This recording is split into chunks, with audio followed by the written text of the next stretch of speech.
I was making coffee when the voicemail icon blinked alive. 7:42 a.m. A number I didn't recognize. New York area code. Probably spam. I was about to delete it, thumb hovering, but something in me held still. Something in the gut. A tension I couldn't name. I pressed play. Hey, it's been a while. You don't have to call back. I'm not asking you to love me. Just call me when you're dying, too. It hit me like a gut punch. The voice wasn't gravel like I remembered, it was thinner, sanded down by time. Older. Fragile. But the cadence? That slow, drawled cadence, like every word was weighed and judged before release. That was him. My father. 26 years. No calls. No letters. No footsteps echoing down the hall. Just the ghost of him, trailing behind me in every missed birthday, every empty seat at a school play, every dream I ever killed because I didn't want to give him credit if I succeeded. Now he calls. And says that. Not I miss you. Not I'm sorry. Not I love you. Call me when you're dying, too. What the hell kind of thing is that to say? I stood frozen, mug in hand, the coffee going cold. The city moved on without me, cars honking, pigeons cooing, someone shouting about bagels. But I stood there, nailed to the floor by a voice I hadn't heard since I was 9. I played it again. And again. And again. On the 4th time, my knees gave out and I slid to the floor. Not because I missed him. Not because I forgave him. But because I didn't know what to feel. Is there a word for hating someone so much that the absence of their hate creates a hole inside you? If there is, I was living in it. I should have deleted the voicemail. Instead, I saved it. My finger hovered over. Call back. I didn't press it. I didn't sleep that night. I sat on my balcony, half-frozen cigarette between my lips, staring out at the street below. People moved like ants, tiny, purposeful. I wondered if any of them had fathers who stayed. If they knew what it was like to hate someone who helped create them. I remembered things I didn't want to remember. Him sitting on the edge of my bed, reading Where the Wild Things Are in that slow, rumbling voice. Him teaching me how to tie a tie, too tight at first, making me cough as he laughed. Then him disappearing. Just gone. One night, he was there, drinking whiskey in the kitchen. The next, his chair was empty. No goodbye. No note. Just the echo of his boots down the stairs and my mother's silence turning into sobs after midnight. I asked her once, when I was 14, why he left. She didn't look at me. Just said, "Some men are cowards." The next morning, I called my sister. Lena. She picked up with a yawn. "Hey, stranger. Everything okay? Did you get a message from Dad?" Silence. Then, "Shit. Yeah. When?" "Last week. I didn't tell you because I didn't want to dig it all up again. He told me to call him when I'm dying." She let out a bitter laugh. "Jesus. That's on brand. What do we do with that? Ignore it. Delete it. Pretend it didn't happen. Isn't that what we're good at? But you didn't delete it." "No," she admitted. "I keep listening to it. It's like masochism." I nodded, though she couldn't see. I felt it too. "I think I need to see him," I said. "You sure?" "No. But I think I need to know if I still hate him, or if I just hate the part of me that needs him." Lena was quiet for a long time. "Let me know when you book the ticket. I'll come with you." The hospice center was in Albany. We drove. 8 hours. I didn't want to fly. I needed the road, every bump and silence and sidelong glance, to prepare myself. Lena played music from our childhood. 90s alternative. Our dad's era. "Remember this?" she asked as the Smashing Pumpkins played. I remembered. He used to dance with her in the kitchen, twirling her with one hand while I sat on the counter pretending not to care. I said nothing. We arrived just past sunset. The building looked like it had given up on pretending to be anything but a waiting room for death. The nurse was kind. Too kind. That fake, overly gentle tone people use around grief. He's in room 208. He's been asking about you. I wanted to vomit. About me. As if that made up for 2.5 decades of nothing. We stood outside the door. Lena reached for the handle, then stopped. You want to go first? I shook my head. She opened it. He was smaller than I remembered. Not just older, smaller. Shriveled. As if guilt and time had eaten away at him until all that was left was skin and breath. He turned. Eyes cloudy, but sharp. He smiled. My boy. I flinched. Lena stepped forward first. Took his hand. She didn't say anything, just squeezed. I stood back. Arms crossed. You look like your mother, he said to me. You look like hell. He laughed. Coughed. Blood into a tissue. There. Why now? I asked. He looked at the ceiling. Because dying makes cowards honest. I wanted to scream. Instead, I sat. And for the first time in 26 years, I listened. He didn't start with an apology. He started with stories. I saw a heron last week, just past the window. I think it knew I was watching. Strange how they never flap their wings, just glide. Like they're better than everything below them. Lena nodded, indulging him. I wanted to ask why the hell he thought he could just start talking about birds in the sky and gliding things when he missed everything real. But I didn't. Because if I opened my mouth, I might scream. He coughed again. A deep, rattling sound like bones knocking together. You came, he said to me. I didn't think you would. I almost didn't, I replied. My voice was ice. He nodded. I wouldn't have. I blinked. Then why the message? He looked over at the small tray beside his bed, eyes on a melting cup of Jell-O. Because I figured I owed you at least a warning. A warning? That I existed. Still. Even if only just. Lena squeezed his hand again. Why now? I was dying. He smiled like it was a joke, like it was the punchline to 26 years of silence. And I kept waiting for someone to come through the door and forgive me before it was too late. But nobody did. So I thought maybe I should try instead. I laughed. A single, sharp bark. And this is you trying? It's all I've got left. We didn't stay long that first day. Maybe an hour. Maybe less. The air in that room felt like a weight, something alive and pressing down on your ribs. I could see Lena crying behind her brave face, pretending the tissues in her hand were for allergies. When we got back to the motel, she collapsed onto the bed and stared at the ceiling. He remembers everything. I don't care. You do. No, Lena. I don't. Because remembering doesn't change anything. He still left. He still stayed gone. She turned on her side, facing the wall. I think I needed him to be worse than he is. I needed him to be a monster. That would have been easier. I didn't respond. I didn't know how. Instead, I pulled out my phone and played the voicemail again. Call me when you're dying, too. The next morning, I walked into the diner next to the motel and found my father sitting at the back corner booth, a nurse beside him. He looked like a coat someone had forgotten to hang up. Wrinkled. Misplaced. You shouldn't be out, I said. He looked up. Smiled. Felt like pretending I was still alive. Your nurse know you're pretending to be a cowboy? He laughed, and then coughed so hard he nearly doubled over. I wanted pancakes, he said. You hate pancakes. I hate dying more. I slid into the booth across from him. I didn't know why. I could have walked out. Could have gone home.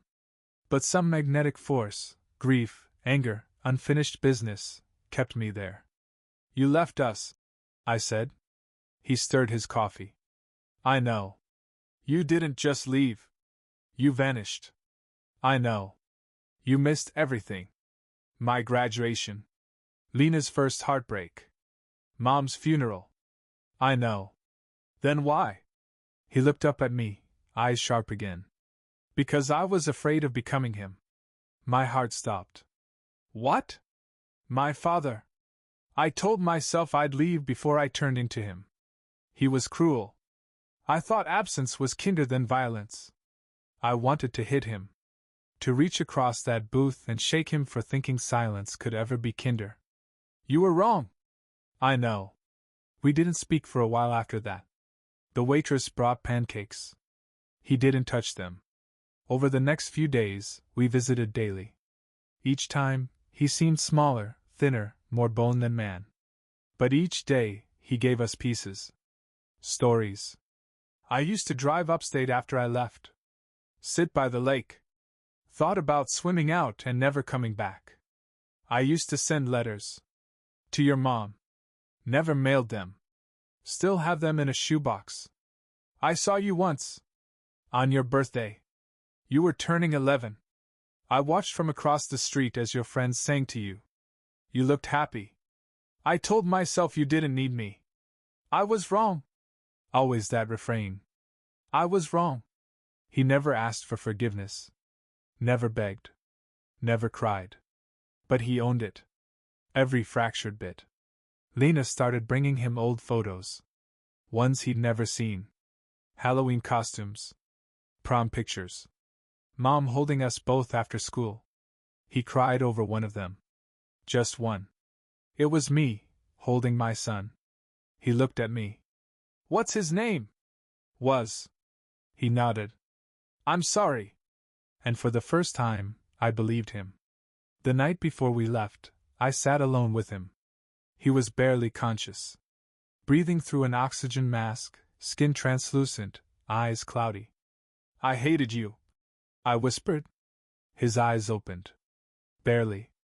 A flicker. I still do. Some days.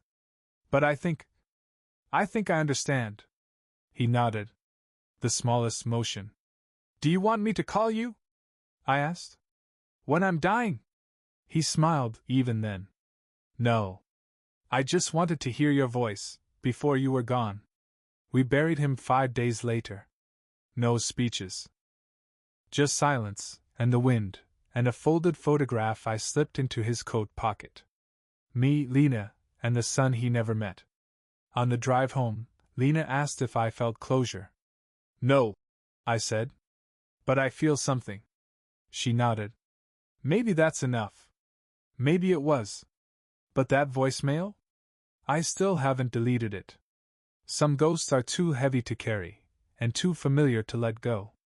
I didn't go home right away. After the funeral, Lena flew back to Chicago. I told her I needed time, space. She understood. She always does. I stayed in the city where he died, rented a studio off Union Street with peeling paint and a heater that sounded like a dying animal.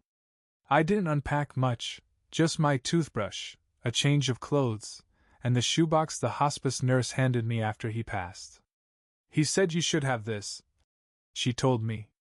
No smile, just sympathy and tired eyes. She'd seen too many sons get too little too late. The box was old, held together with rubber bands and time. I set it on the table. Left it there for days. It stared at me like an accusation. I finally opened it on the 5th night. Inside were letters. Dozens. Yellowed. Dated. All written in his handwriting, tight, deliberate, almost painful in its neatness. The first one was dated a week after he left. March 3, 1997. Dear James, I imagine by now you've started to forget what I sound like. I don't blame you. If I were you, I'd hate me too. But today you asked your mom why I left. I know because I watched from the car. I didn't knock. I just watched the way you sat on the porch, hugging your knees. I'm sorry, son. I don't have the answers you deserve yet. But I'm working on them. I read all night. Through the 2nd and 3rd letters. Through the ones written after my 12th birthday, after Mom got sick, after Lena graduated high school. Through the ones where he described the lake he used to visit. The one where he almost came back. The one where he watched me from a distance at my wedding. In all of them, he wrote as if we were speaking. As if we were still connected by some invisible thread, stretching across miles and years. It made me want to scream. And it made me want to write back. I went to the lake. The one he wrote about. It was cold, empty, quiet. The wind rolled off the water like breath. I stood at the edge and read his words out loud. I don't know why. Maybe I needed to put his voice somewhere that wasn't a voicemail. Maybe I needed to hear it come from me. I screamed at the water. You don't get to do this. You don't get to die and make me carry it. The echo came back. Mocking. Hollow. I threw a rock. Then another. Then collapsed into the mud and sobbed like a child. When I came back to the apartment, I started writing him. Not because I forgave him. Not because I believed he could still hear me. But because grief needs a direction, and anger needs a target. Asterisk. Dear Dad. Today I realized I've been living like a man who's always waiting to be abandoned. Every job, every relationship, every moment of joy, I wait for it to leave. Like you did.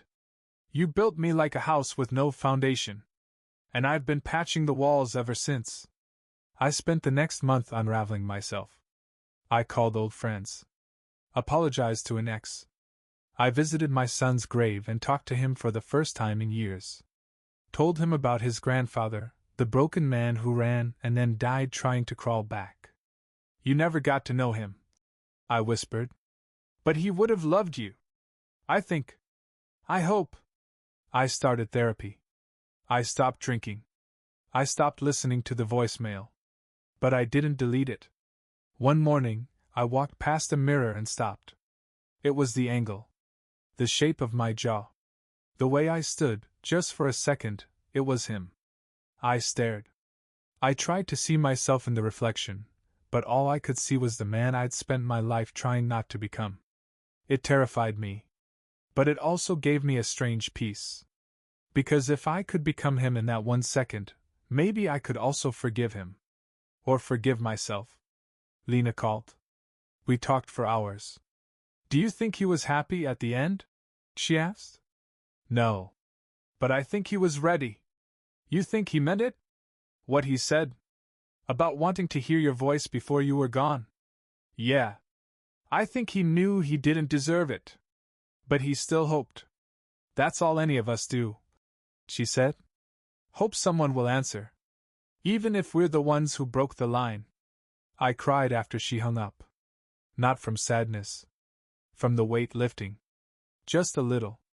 I wrote one last letter. Asterisk. Dear Dad. I hated you. I needed you. I became the man I am because of the hole you left. I thought I'd never forgive you. Maybe I still haven't.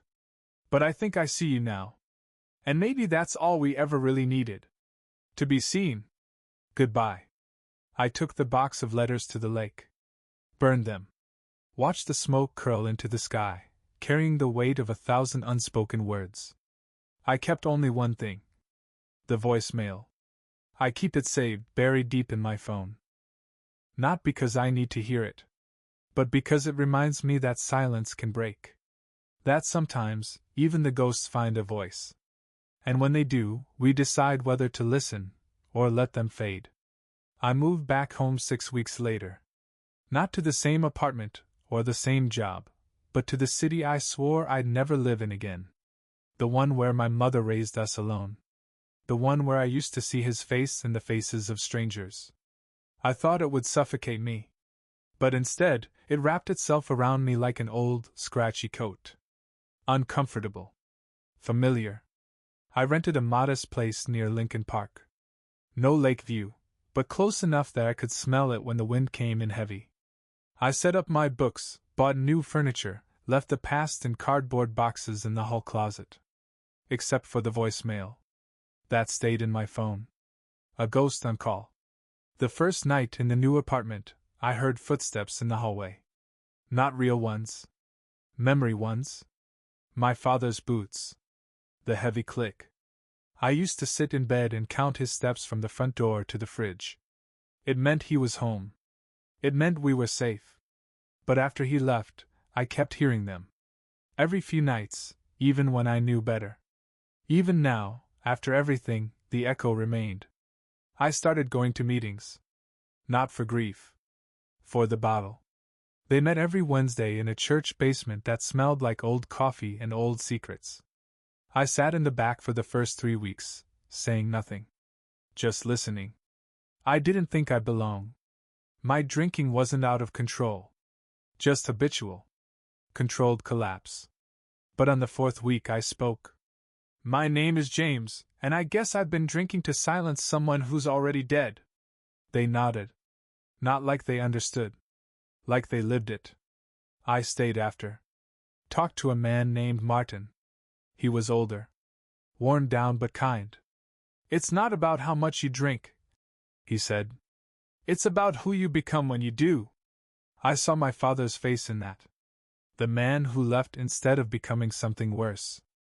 Was that cowardice, or mercy? I started dreaming about him. Sometimes he was young.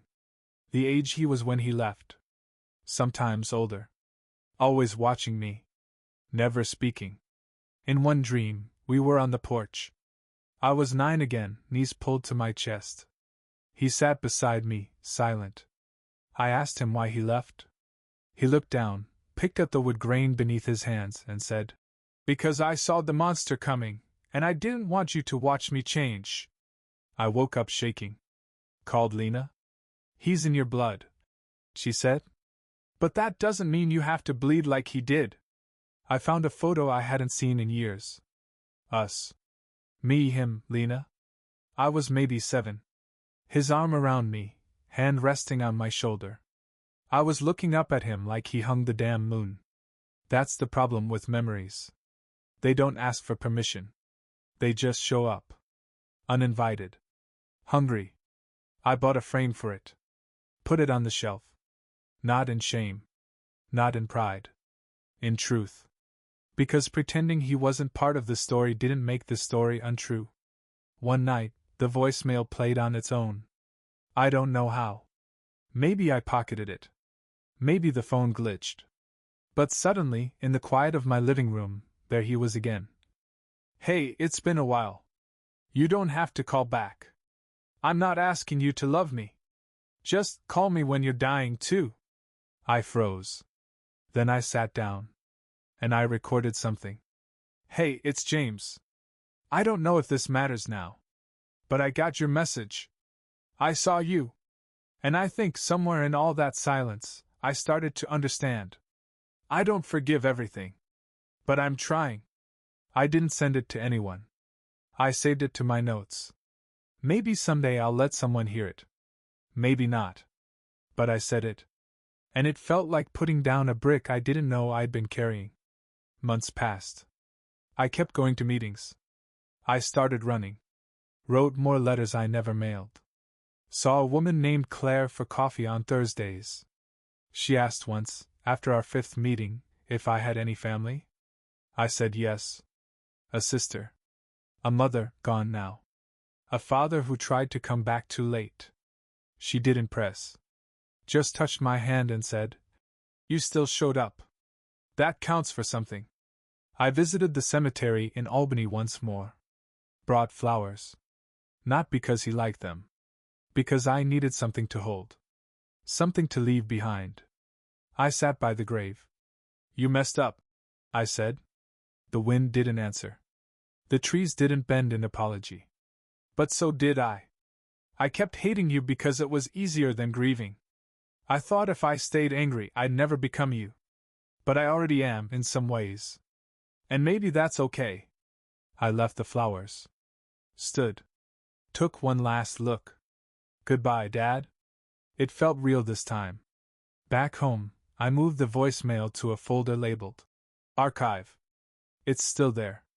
Just not waiting. Time passed. In quiet ways. In unremarkable increments. Spring came. And with it, rain that never seemed to stop. I kept going to meetings. Wednesdays at 7 p.m. I learned the names of the regulars. Martin, who always brought mints. Cheryl, who wept silently into her lap. David, who spoke like a poet and drank like the world was ending. They became something like family. Not because we loved each other, but because we knew the same ghosts. And every Wednesday, I spoke a little more. Hi. I'm James. And I think grief is just love with no place to go. They nodded. Because they knew. Because it was true. I picked up smoking again. Just at night. Just on the balcony. One cigarette. One ritual. I'd light it, close my eyes, and think of nothing. That was the goal, nothing. But he always slipped in. Like fog under a door. The boots. The laugh. The cough. Sometimes I hated him more in memory than I ever did in life. Sometimes I missed him like a song I couldn't find the name of. It changed. Depending on the weather. Depending on the day. Claire asked to meet my sister. We were sitting on the hood of her car, parked outside a jazz bar. It was late. The kind of late that feels sacred. She sounds like someone I'd like, she said. She is, I said. What about your dad? She asked carefully. He's dead. But he wasn't always. No, I said. He wasn't. That's all I said. She didn't push. That's why I liked her. I went to my childhood home for the first time in years. It had new siding. A blue door. But the porch was the same. Same creaky step on the right. Same wind chime that never caught the wind. I knocked. No one answered. I didn't want to go inside. I just wanted to see it. To look at it and say, you happened. You mattered. And I survived. I sat on the porch for 10 minutes. Then I left. That night, I had the dream again. The porch. Me as a boy. Him beside me. But this time, I was the one who spoke first. I hated you.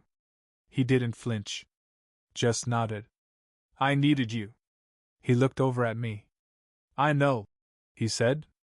Then he reached into his coat and pulled out the shoebox. It's yours now, he said.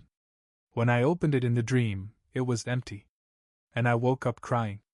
I called Lena the next morning. Do you ever feel like you're waiting for something? I asked. Every day.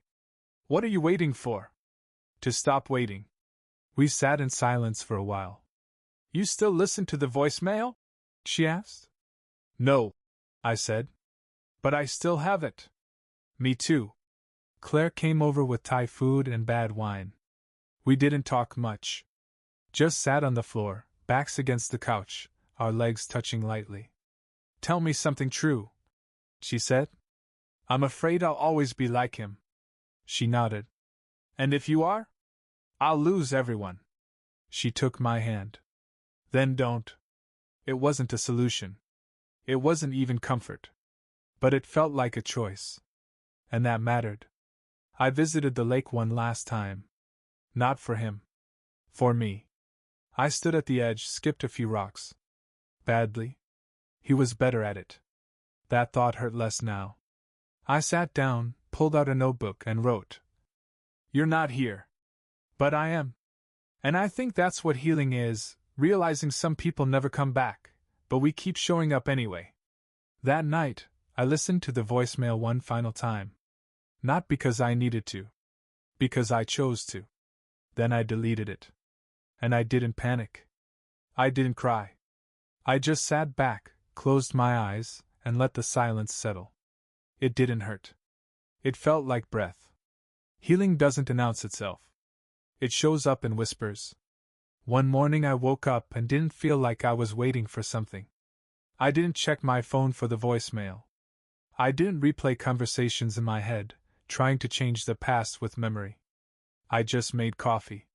Let the mug warm my hands. Watched the morning light shift across the kitchen tiles. It felt like a beginning, though I had no idea of what. I called Lena later that day. I think I'm ready to let go of him. She didn't ask who I meant. She knew. Then do it, she said. I don't know what that means. Maybe just live. Without making him your shadow.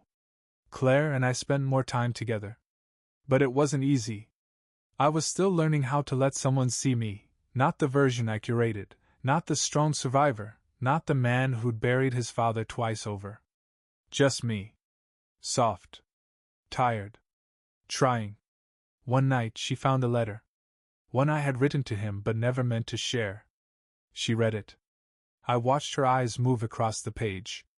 When she finished, she looked up at me. Do you still carry this? I nodded. She folded the letter and handed it back. You don't have to. I started painting. It was random. Messy. Nothing worthy of framing. But it gave me a way to talk without words. Shapes. Lines. Color. I made a canvas of red and blue spirals. Called it Inheritance. Hung it in the hallway. It didn't fix anything. But it didn't have to. One morning, I got a call from an unknown number. Not him. Couldn't be. But my heart still jumped. It was an old friend from high school. Said he was in town. Wanted to catch up. We met at a diner. Talked about football games and detention and the time we all snuck beers behind the gym. And then he said, I always wondered what happened to your dad. I paused. Then said, he died. Shit. I'm sorry. Don't be. We all die. The trick is who we are before it. He nodded. Didn't press. Just like Claire. The people who matter never do. I wrote Lena another letter. One I sent this time. I think we made it. Not perfectly. Not cleanly. But we did. He doesn't live in my head the same way anymore. Now he's just someone who tried. Someone who failed. And someone who, in his broken way, gave us one last gift, the chance to choose something different. She wrote back 2 days later. I still talk to him sometimes. Not like before. But when I'm cooking, or when it rains. I think that's okay. Maybe even good. I started thinking about having kids. Not right away. Not even soon. But for the first time in my life, it didn't feel like a curse waiting to repeat itself. It felt like a possibility. A choice. I pictured myself teaching someone to skip rocks, badly. Laughing when they splashed instead of bounced. Telling them, without hesitation, that I loved them. Not waiting until the end. Not needing a deathbed. Just, every day. I went to one last meeting. Not because I needed it. Because I wanted to say goodbye. I stood up, looked at the circle, and said, My name is James. And I used to think grief was the price of love. But I think now, it's the shape it takes when it stays. I'll carry him. But not like a wound. Like a scar. Something that healed, even if it never disappeared. They clapped. Hugs after. Hands on shoulders. Martin slipped me an extra mint. You made it, son, he said. You made it farther than he did. That night I dreamed again. We were in a hallway this time. Infinite doors. He stood at one, leaning against the frame. Looked younger. Stronger. Where does that one go? I asked. Not sure, he said. But you've got to open it to find out. Will I see you again? He shrugged. Maybe. But you don't need me anymore. I opened the door. And woke up to sunlight. It's strange how healing leaves no calendar mark. No announcement. No trumpet. Just one day, you realize you haven't thought of the person who broke you in a week, and then guilt sets in, like forgetting is another betrayal. But forgetting isn't betrayal. It's survival. That morning, I stood in front of the mirror and practiced saying, My father left, and I'm okay. It felt foreign on my tongue, like speaking a language I barely remembered. I said it again. This time, it felt true. I started recording my thoughts. Little audio diaries. Not for anyone but myself. Not even for the therapist I still saw twice a month. Just me, talking into the void, learning to trust the sound of my own voice. One night I said, Dad, if you can hear this, I don't hate you anymore. I don't love you either. I think I've just stopped trying to make you make sense. I played it back. It sounded like peace. Claire moved in. She brought books and plants and records and this ridiculous ceramic owl lamp that I hated immediately but learned to love just because it was hers. The first night we shared a bed, she curled into me and whispered, "You smell like cedar and maybe something unfinished." I laughed. "Then I guess I've still got work to do." She kissed my shoulder. "Don't we all?" I passed the old hospice on a drive upstate. I didn't stop. But I slowed down. Let the memory rise. His face in the bed. The final rasp of breath. The silence that followed. I didn't flinch. That was new. Lena came to visit. We went to the lake. The one he used to write about. We sat in folding chairs with coffee in hand, watching the water do nothing in particular. She said, "Sometimes I think about calling him." I looked over. She smiled. "I know. Dumb. But my brain still has the pattern. Still wants the number." "I know," I said. "Me too." We didn't talk after that. Just listened to the water breathe. I found a voicemail I'd forgotten. Not his. Mine. From the night before his funeral. I'd called my own phone and recorded myself trying to write the eulogy I never gave. Warren James Collins was a man of contradictions. A man who left. A man who watched from far away. A man who waited too long. But he was also a man who tried, at the very end. And sometimes trying is all we have. I sat on the floor and cried. Not because I was sad. But because I'd forgotten I could be that honest. Claire found me there. She didn't ask. She just sat. Took my hand. "You okay?" "Yeah," I said. "This time, yeah?" She kissed my knuckles. "Let's make dinner." I started writing a book. Not about him. About fathers. About absence. About sons who become men without a map. It wasn't memoir. Not quite fiction. It was just a way to keep bleeding in a direction that didn't wreck me. The title was obvious: Call Me When You're Dying. Claire said it was beautiful. Lena cried when she read the first chapter. I didn't cry. I smiled. For the first time, I was using the pain for something that gave instead of taking. I got a call from a literary agent. She loved the pages. Wanted to talk more. "Your voice," she said. "It's haunted. But generous." I thought of my father. Maybe that's what he was, in the end. Haunted. But generous. Even if too late. I found a small tape recorder in one of my dad's old boxes. Tucked in with the letters. I hadn't noticed it before. I pressed play. His voice. "James. I don't know if you'll ever hear this. Maybe that's for the best. But I want you to know. I was scared of who I might be. And I thought leaving would protect you. I know now it just hurt you. I'm sorry." Pause. Then. "I hope someday you'll understand. Not forgive. Just understand." I sat with that. Did I understand? Yes. Did it make it okay? No. But understanding isn't permission. It's clarity. The book got published. Not a bestseller. Not viral. But it lived. It breathed. People read it. Wrote me letters. Sent me emails that felt like confessions. I never knew my dad either. I've kept voicemails too. I thought I was the only one. "Thank you for saying what I couldn't." The words didn't heal me. But they helped stitch the edges.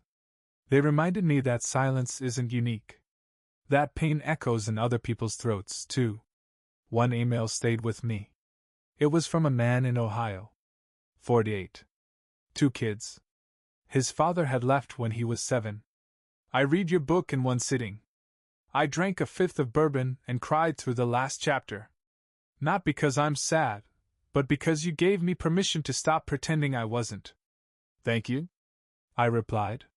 "Your kids are lucky to have you." He wrote back the next morning. "I hope you're right." Claire asked if I wanted to meet her parents. I froze. It wasn't her question. It was what it triggered. A flash of me, younger, at a friend's house, watching his father hug him from behind, ruffle his hair, kiss his head. That soft, unconscious love I'd never known. I nodded. "Yes." I want that. Her father was kind. Measured. Wore a sweater with elbow patches and laughed with his whole chest. After dinner, we sat on the porch. He asked about my own dad. I told him pieces. Enough to form a shape. He nodded. Said, "There's something noble about wanting to do better. Even if you never saw how." I didn't know if he meant me or my father. Maybe both. Claire and I talked about the future. Kids. Marriage. The idea of becoming something new together. I told her, "I'm scared I'll leave." She looked me in the eye. "Then promise you'll stay." So I did. And I meant it. I found another tape. It was hidden under an old stack of junk mail and newspaper clippings. Labeled in faded marker, "For when he's ready." I waited a week to listen. Then I sat alone, turned off the lights, and pressed play. His voice again. Warmer. Slower. "James. If you're hearing this, I guess I'm already gone. And maybe that's best. I don't deserve to watch you grow into the man you're becoming. But I hope you'll remember one thing." Pause. "Love isn't always enough to keep someone. But it's enough to keep trying." Another pause. A long one. "I loved you. Every day. Even when I wasn't brave enough to show up." Silence. Then static. Then nothing. I didn't cry this time. I just sat back. Let the words fold themselves into memory. And I whispered, "I know." I started going by James Warren in print. Not to honor him. Not to forget. Just to acknowledge he existed. And so do I. And we are not the same, but we are connected. By blood. By grief. By the space between us. I called Lena. Played the tape for her. We sat in silence for a long time. She said, "He would have been proud of you." "No," I said. "But maybe I'm finally proud of me." The ceramic owl lamp broke. Claire cried. I glued it back together. We laughed. That night she asked if I'd ever write another book. "Maybe," I said. "If it matters." She kissed me. "It does." Sometimes I still feel him. In the hallway. In the quiet between arguments. In the seconds just before I fall asleep. But he doesn't haunt me now. He hums. A low, steady rhythm. A presence without pressure. And I've stopped waiting for it to fade. Some echoes become part of your architecture. And that's okay. There's a moment when grief becomes memory. Not because the pain disappears, but because it stops asking for attention. It becomes part of the background noise. Like the hum of a refrigerator. Always there. Easy to forget until something else makes it quiet. That's where I was now. Living. Loving. Remembering, but not performing it. Claire and I got engaged in October. There was no grand gesture. No fireworks. We were walking through a park, leaves crunching beneath us, and I said, "I think I'd like to do life with you." She looked at me. "Is that a proposal? Would you say yes?" She smiled. "Try me." So I did. Bought a ring the next day. Simple. Honest. The kind of thing you wear because it means something, not because it shines. Lena offered to officiate. She wrote the ceremony herself. "I want it to feel like home," she said. It did. We stood in front of a dozen people under a willow tree.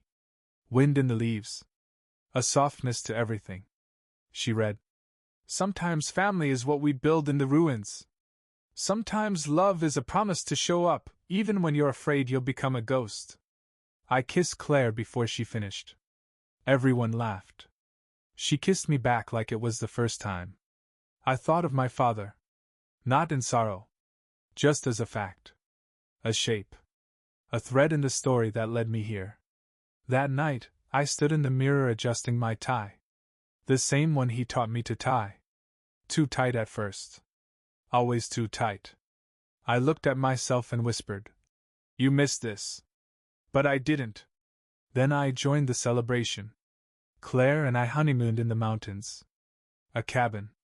No signal. Just trees and firewood and the sound of wind against the walls. One night, as we lay in bed, she asked, "Do you feel healed?" I thought for a long time.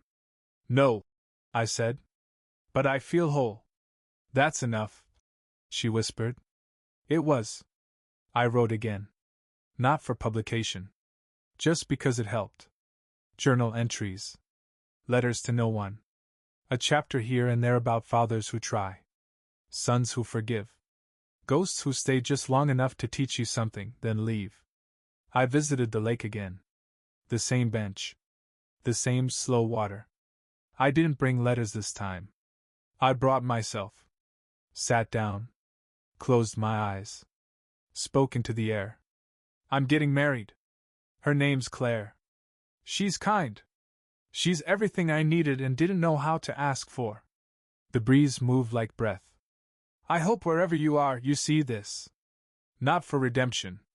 Just so you know what it looks like when someone stays." Claire found me outside that night. Watching the stars. Thinking about him? Thinking about what comes next. She sat beside me. "You're allowed to be happy now." I nodded. "I know. It just feels strange. Like I'm borrowing it." She touched my hand. "No. You earned it." That night, I dreamed of my father for the first time in months. He was in a diner. Same booth from before. Coffee in hand. He looked up, smiled. "You look tired," he said. "I'm not," I replied. "Just full." "Good," he said. "That's all I ever wanted for you." He slid a cup toward me. It was empty. I smiled. "That's okay. I brought my own." I became a father in late March. We named him Elias. It means, "The Lord is my God." But to me it meant second chances. He had Claire's eyes and my mouth. When I held him the first time, I felt something break open in me, a floodgate I didn't know I still held shut. I wept. Not out of fear. Not even out of joy. Out of release. Because I was holding proof that I could be different. Lena flew in the next day. Held him for nearly an hour without speaking. She finally said, "You changed the story." I smiled. "No. I just kept telling it." I stayed up most nights with Elias while Claire slept. Rocked him, whispered stories he couldn't yet understand. Some made up. Some old family tales. Some real. One night I said, "Your grandfather was a man who tried too late. But trying still matters. Even if no one sees it." And then, quietly, "I forgive you, Dad. There are things you carry forever. Not because you haven't let go, but because they've become a part of how you walk." The voicemail's gone. The shoebox lives in the attic. The pain? It visits sometimes. Like an old injury aching in the rain.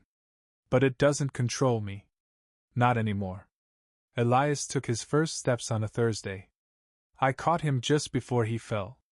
Held him against my chest and felt his heartbeat like a tiny drum. A rhythm. A promise. And in that moment I knew. This is what it feels like to stay. Claire painted a mural in the nursery.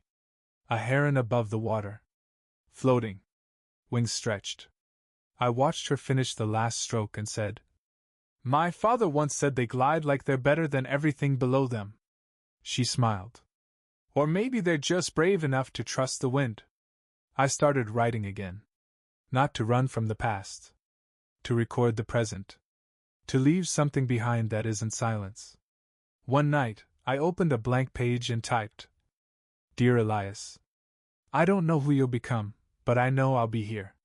Not because I'm perfect. Not because I have all the answers. But because love isn't a question to me anymore. It's a decision. Every day. And I choose you. Asterisk even when you're angry. Even when I'm tired. Even when the world makes us both forget who we are, I will stay." There's a myth we grow up believing, that closure is a door we walk through and never look back. But it's not. It's a window. You still see what's behind you. You just don't live there anymore. I still think of him. Not every day. but enough. Sometimes I imagine what I'd say if he were here now. If he knocked at my door. If I opened it. I think I'd sit him down, pour coffee, and say, "This is my son. His name's Elias. He won't know you, but he'll know of you. And he'll know the truth. Not the edited version. The full, cracked, holy mess of it. And then maybe. You didn't get to finish your story. But I'm writing the next chapter. And this time, the father stays." On the first warm night of summer, I stood on the porch, Elias asleep in my arms, the wind brushing past. I looked at the sky and whispered, "You asked me to call you when I was dying." I paused. "But I'm living. And that's enough. It's letting the wound close without pretending it never happened."